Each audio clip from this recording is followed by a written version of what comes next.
ụwa na-aga ihu anyị wa na-aga azụ ma wa ya kwuru ebe anyị kwụrụ anyị adịghị eme ekimove dịka ndị bi na 21st century.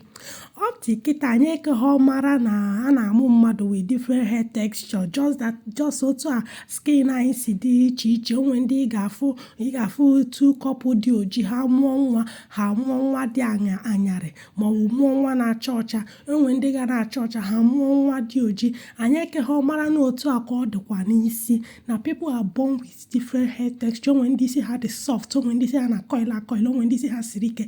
One of my first daughter to be precise, onwe ụdịrị lasị itere ya n'isi ka isi ya yie. Emechara m na-aga African shop that time na-ego African relaxer ka mma m isi oge yeye itechakwa ya relaxer isi ya kwụrụ na-ene gị jaa, imetụ ya aka ọ dịka ibanyere aka na achara, ọ dịka ibanyere aka na achara. Otu a ka isi ya dị. Warasị nwa m nke ọzọ anaghị ete ya relaxer n'isi maka na isi ya dị very soft.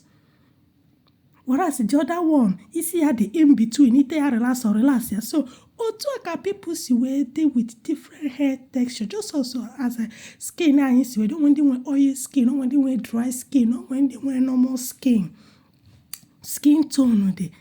Okwu otu a ka ntutu isi anyị dị. People are born with different hair texture. Ka anyị kwụsị na ịdị na-afụ dada as if na enwere something spiritual, something strange they attached to it.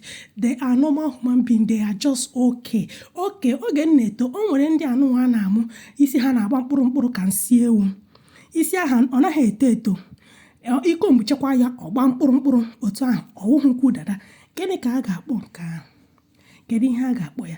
These are hair textures, and you can trace it back maybe from the agbụrụ nke nne ma ọ agbụrụ nke nna. Ị ga-ahụ onye nwere ya. O nwekwara ike obido na agbụrụ nke nwa ahụ.